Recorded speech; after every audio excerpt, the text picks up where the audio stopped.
ಆತ್ಮೀಯ H16 news ಅರ್ಥಾತ್ ಹೇ ಸೀತಾರಾಮಿಗೆ ಸ್ವಾಗತ. ನಾನು ನಿಮ್ಮ ಎಮ್ಮಾಯಿ ಅಥವಾ ಮಲ್ಲಪ್ಪ ಜೋತಾವರ್. ಆತ್ಮೀಯರೇ, ಮಳೆ ನಿಂತರೂ ನಿಲ್ಲದ ಹನಿಯ ಕಾಟ ಅಂತ ಕೇಳಿದಿರಿದ್ದೇನೆ.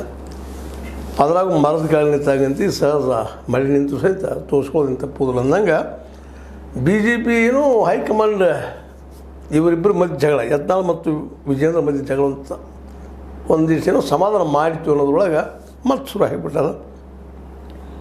ಈ ವಿಶೇಷವಾಗಿ ನಮ್ಮ ಯತ್ನಾಳಂತೆ ಅಗದಿ ತೀವ್ರವಾಗಿ ದಾಳಿ ನಡೆಸಿದ್ದಾರೆ. ಅವ್ರು ಲಿಂಗಾಯತರ ಅಲ್ರಿ, ವೀರಶೈವ ಲಿಂಗಾಯತರು ಇರ್ರ ಅಲ್ರಿ ಅವರು ಅಂತ ಏನೋ ಅಂದ್ಬಿಟ್ಟಿದ್ದಾರೆ. ಯಡಿಯೂರಪ್ಪ ಮತ್ತು ವಿಜೇಂದ್ರ ಅವರು ಲಿಂಗಾಯತರೇ ಅಲ್ಲ ಎಂದು ಹೇಳಿದ್ದ ಯತ್ನಾಳ್ ಬುಧವಾರ ವಾಗ್ದಾಳಿ ಮುಂದುವರಿಸಿ ಮತ್ತೆ ಶುರು ಮಾಡಿದರು. ಯಡಿಯೂರಪ್ಪ ವಿಜೇಂದ್ರ ವೀರಶೈವ ಲಿಂಗಾಯತ್ ಕಾರ್ಡ್ ಉಪಯೋಗಿಸಲು ಪ್ರಯತ್ನಿಸುತ್ತಿದ್ದಾರೆ, ವೀರಶೈವ ಲಿಂಗಾಯತರು ನಿಮ್ಮನ್ನು ಒಪ್ಪುವುದಿಲ್ಲ ಅಂತ ಹೇಳಿಬಿಟ್ರು. ಇಷ್ಟು ಹೇಳಿದ ತಕ್ಷಣ ನಮ್ಮ ವಿಜೇಂದ್ರ ಅವರೇ ಗಪ್ಪು ಕೊಡ್ತಾರೆ ರೀ. ಅವರು ಶುರು ಮಾಡೋರಲ್ಲ ಮಾತಾಡ್ಲಿಕ್ಕೆ, ನಮಗೆ ಮಾತಾಡೋ ಬರ್ತದಪ್ಪ ಅಂತ. ಏನು ರೀ ಭ್ರಮೆ ಒಳಗಿದ್ದಾರೆ ಇವರು.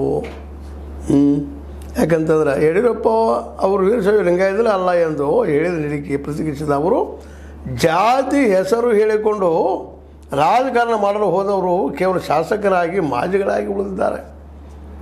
ಇವತ್ತಿನ ಇವರು ಜಾತಿ ನೋಡ್ಕೊಂಡು ರಾಜಕಾರಣ ಮಾಡ್ಕೊಂಡಿದ್ದಾರೆ, ತಾವು ಲೀಡರ್ ಆಗಿಲ್ಲ ರಾಜ್ಯದ್ದು ಅಂತೇಳಿ. ಅಲ್ಲೇ ಏನೋ ಸ್ವಲ್ಪ ಶಾಸಕರು ಮತ್ತೆ ಹೋಗಿಬಿಟ್ಟಿದ್ದಾರೆ ಇವರು ಇತಿಹಾಸದಾಗ, ಅವ್ರು ಭ್ರಮೆಯಲ್ಲಿದ್ದಾರೆ ಅಂತ ಹೇಳ್ತಾರೆ.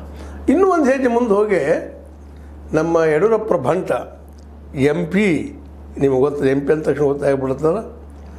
ಈ MP ರೇಣುಕಾಚಾರ್ಯವರು ಈ ಮನುಷ್ಯನೇ ಪೇಮೆಂಟ್ ಗಿರಾಕಿ, ನೋಡ್ರಿ ಎಲ್ಲಿ ಹೋಗಿ ಮುಡ್ತದೆ ಪೇಮೆಂಟ್ ಗಿರಾಕಿ ಅಂತ. ಯಾರು? ಯತ್ನಾಳ್. ಬಬಲೇಶ್ವರ ಕ್ಷೇತ್ರದಲ್ಲಿ ಚುನಾವಣೆಯಲ್ಲಿ ಸ್ಪರ್ಧಿಸುವ ತಾಕತ್ತಿಲ್ಲ. ಬಬಲೇಶ್ವರ ಯಾರು ಗೊತ್ತಲ್ಲ, ಗೊತ್ತದೆ ನಿಮಗೆ, ನಮ್ಮ ಪಾಟೀಲ್ ಅವರು.